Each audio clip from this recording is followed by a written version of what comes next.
আসসালামু আলাইকুম প্রিয় বন্ধুরা আমার। আমি এখন গরুর মাংস নিজের হাতে রান্না করছি। রান্না করে নিজের সোনা মামনিদেরকে নিয়ে আমি এখন খাবো। হ্যাঁ, ইনশাআল্লাহ মাশাআল্লাহ সুন্দর হয়েছে। টেস্টটা খুব সুন্দর হয়েছে, কারণ মাংসটা দেখেন কালারটা সেই কালার হয়েছে। আসলেই আমি মূলত ঈদের দিন নিজে কুরবানি দিয়েছি।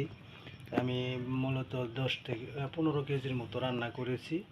কারণ হলো আমি তো ওই বাইরে আসলেই আত্মীয় স্বজন নাই তেমন। ওই যা শ্বশুর বাড়ি ছিল, শ্বশুরটা তো মারা গেছে, শাশুড়ি মারা গেছে, এমনি হালা একটা আছে হিজড়া, সেটা এখানে যাই না।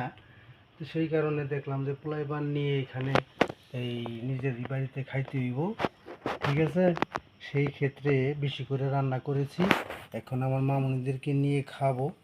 তে এইখানে কুরবানি দিয়েছি গত 4 বছর আগে। আমার একটা করুণ সময় গেছিলো, সেই ক্ষেত্রে আমি ঢাকাতে চাকরি করতে গিয়েছিলাম, আমার কুরবানি দিয়েছিলাম না।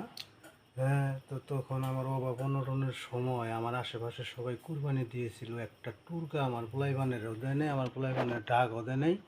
সেইখানে আমার ওই সমাজের যে ভাগটা, সেইটা মনে করেন যে আমি ওই আইসা, হ্যাঁ, ওই আমার বউ আইনা রাইখা দিছিল। আমি আসার পরে সার্কিট থেকে বাড়িতে আসার পরে সেটুকু রান্না করে খাইছিল।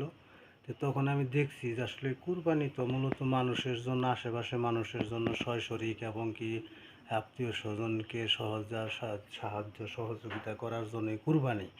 তাই আমি তো সবারই সহযোগিতা সাহায্য করি, কারণ আমার 15-20 বছর যাবৎ আমি রেগুলার কুরবানি দিতেছি। মাঝখানে 2টা বছর আমার গ্যাপ গেছিলো, একটু খারাপ সময় ছিল আমার তখন। এই খারাপ সময়ের অবস্থায় আমার যে একটা অপমান করছিল, মানে প্রতিবেশী পাড়ার মানুষ, আশেপাশের সবাই, তখন আমার সাথে মানে এরকম অবস্থা ছিল, কথাই বলে না, আত্মীয় স্বজনরা কথাই বলে না, মনে মনে ভাবছে যে ওর শেষ। তো সেই ক্ষেত্রে আল্লাহ তাআলা এই তারিখে আমি একাই কুরবানি দিয়েছি। আল্লাহ অনেক সমর্থ দিয়েছে, আল্লাহর লাখো কোটি শুকরিয়া। আমি এখন আমার যে দায়িত্ব আশেপাশে সবার, আমি তো যতটুকু সম্ভব আমি সহযোগিতা করছি, সমাজবাসী করে দিয়েছি, গরিব দুঃখী করে দিয়েছি। যারা আমার ভালো চায় তাদেরকে সহযোগিতা করেছি। আসলে হাইওয়ান যাদের তাদেরকে করি নাই। মূলত এই কারণে ভিডিওটা করা যে একটা টুকরা কপালে ছিল না হয়তো 4 বছর আগে। আর এখন আমি একাই কুরবানি দিয়ে 15 থেকে 20 কেজি মাংস আমি রান্না করেছি। সেই ক্ষেত্রে আমি আল্লাহরে লাখো কোটি শুকরিয়া, যেন আল্লাহ আমার বরাবর সারা জীবন এভাবে দেওয়ার তৌফিক দেয়। আবার বলবেন যে আমি তো মূলত ব্যবসা করছি, সেইখানে 7টা গরু কিনেছিলাম, আমার একটা গরু কুরবানির জন্য কিনেছিলাম, আমার লাভ হয়েছে ভালো আলহামদুলিল্লাহ। সেইখান থেকেই আমি মূলত কুরবানি দিয়েছি। পশু পশু